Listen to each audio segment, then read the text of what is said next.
El Palacio de la Familia Guarás en Tarazona es el título del libro que analiza la historia y el arte de esta importante construcción civil del siglo XVI, situada a los pies de la Catedral de Santa María de la Huerta. Su autor es el profesor de universidad Jesús Criado. Pues la publicación intenta recoger por una parte la historia de la familia Guarás y por otra parte pues la vinculación de la misma a Tarazona en torno al palacio que se construyó pues a mediados del siglo XVI como expresión de la gloria de la familia y para servir como solar patrimonial de la misma. La publicación destaca que las pinturas del ala norte del palacio, atribuidas al pintor italiano Pietro Morone, no tienen apenas correlatos en la península ibérica. El ala sur y el ala oeste pues están bastante transformadas por el paso del tiempo, pero sin embargo el ala norte, que es la que mira hacia Pradiel, todavía mantiene en parte su estructura original, y entre esa estructura original mantiene también la decoración de pintura mural que en su momento tuvo. Unas pinturas que forman un zócalo que imita azulejos en la parte baja y en la parte alta una especie de friso con la representación de artes liberales y alegorías morales muy interesantes y muy vinculadas a la tradición del arte italiano de mediados del siglo XVI.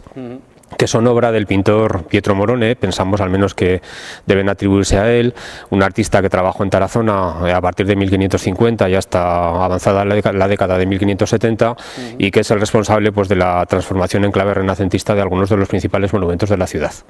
El libro también habla de este patio renacentista, la zona monumental del palacio. La verdad es que el palacio se construyó un poquito deprisa,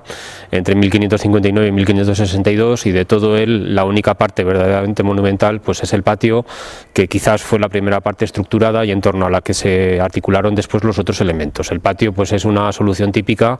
de la arquitectura civil aragonesa del Renacimiento, que se puede poner en relación sobre todo con ejemplos de arquitectura civil zaragozana, como el Palacio de la Audiencia, lo que en su momento eran las casas del conde de Morata, y también quizás en menor medida con el Palacio de los Condes de Sástago, que actualmente alberga la sede de la Diputación Provincial de Zaragoza. Además, a lo largo de 221 páginas de la obra, el también presidente del Centro de Estudios Turiasonenses y profesor titular de Historia del Arte de la Universidad de Zaragoza desgrana los entresijos de la familia creadora de este palacio. Sí, es una familia de origen tudelano que enraiza en Tarazona con otro clan turiasonense muy importante, que es el de los Cunchillos, porque el primer miembro de los Guarás que viene a Tarazona, que es Antón el Viejo, casa con María Cunchillos de Liori, que es descendiente de una de las ramas de la familia Cunchillos, que era la más importante de Tarazona en ese momento. Aquí nacen los hijos, en el barrio del Cinto, porque todos los nacidos en el Cinto de Tarazona tenían la condición de infanzones, y esto era muy importante después para el ejercicio de la actividad comercial. Y parece ser que Antón de Guarás se dedicaba al comercio de la lana en torno a las comarcas de Ágreda y el Moncayo, que estableció contactos muy pronto con el sur de Francia y que entró en una dinámica bien estudiada por los especialistas, que consiste en exportar lana aragonesa al sur de Francia y a cambio importar pastel, que es una sustancia tintórea que se utilizaba para teñir en azul oscuro y en negro pues los tejidos de lana de la época, de manera que lo habitual era exportar lana aragonesa, comprar pastel y a su vez redistribuirlo después a los centros laneros de Castilla e incluso pues de la zona de Murcia.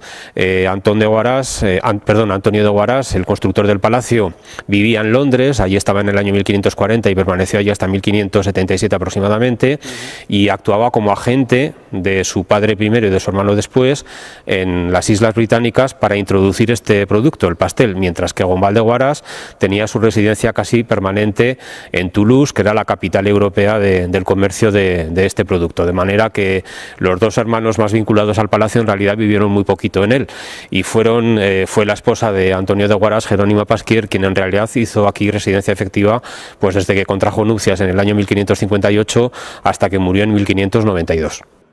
La pregunta que muchos se hacen es si el apellido empezaba por la G o por la E de Guarás. Bueno, pues esto es la pregunta del millón que a todo el mundo pues interroga de alguna manera. La verdad es que es una cuestión menor, porque la familia es de origen tudelano, donde aparece documentado desde finales del siglo XV, y ellos pues prácticamente desde el primer momento utilizan la forma Eguarás, que es la que nosotros empleamos ahora. Sin embargo, la rama de la familia que en torno a 1525 se traslada a Tarazona, por la razón que sea que se me escapa, utiliza utiliza la forma Huaraz y además clarísimamente todos ellos firman con la G y no con la E como inicial, como las noticias documentales que se han publicado hasta ahora, sobre todo de Antonio de Huaraz, que es el miembro más relevante de la familia y el que construyó el palacio,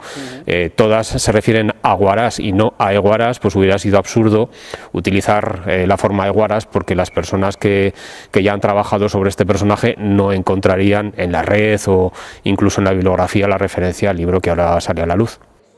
Las funciones del palacio a lo largo de estos siglos fueron meramente residenciales, hasta que a mediados del siglo pasado pasó a manos de la Diputación de Zaragoza, gracias a la labor del entonces alcalde de Tarazona y diputado provincial José Luis Moreno. Hombre, esto era propiedad de la familia Bertodano, que eran descendientes de los vizcondes de Alcira. Yo creo que no residían aquí los últimos miembros de la familia con carácter permanente, pero sí lo tenía como residencia de verano para pasar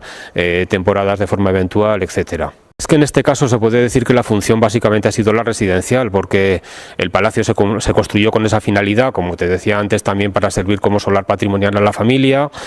Fue pasando en primer lugar a los miembros de la propia familia Huaraz hasta mitad del siglo XIX. En ese momento el título y la propiedad del palacio se desligan, es decir, por una parte va el título de marqueses de Huaraz que Felipe V había concedido a la familia en el año 1703 y por otra va la propiedad de la familia, pero se puede decir que hasta que la Diputación Provincial de Zaragoza se hizo con su propiedad a finales de los años 80, pues la función residencial ha sido la que ha prevalecido. Otra cosa es los usos que la Diputación Provincial pensaba dar al edificio y los que finalmente pueda tener en el futuro.